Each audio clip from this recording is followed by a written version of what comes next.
भयो।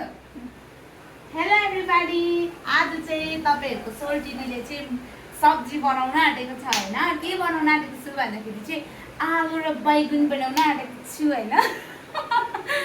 अन्त चाहिँ यहाँनिर चाहिँ मैले अलरेडी सब्जीहरू काटेर चाहिँ मैले रेडी गरिसकेको छु होइन।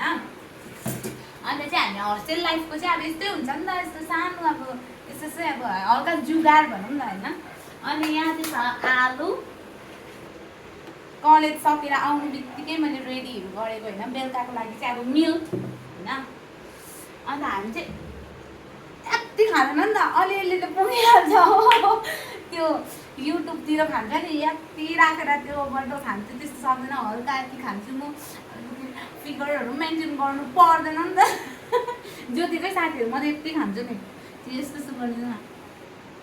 तपाईँहरूले देख्नु भएको नि मेरो भिडियो त होइन, झालमुरी कसरी खान्छु, भात कसरी खान्छु। यति नै, बाइ बाइ।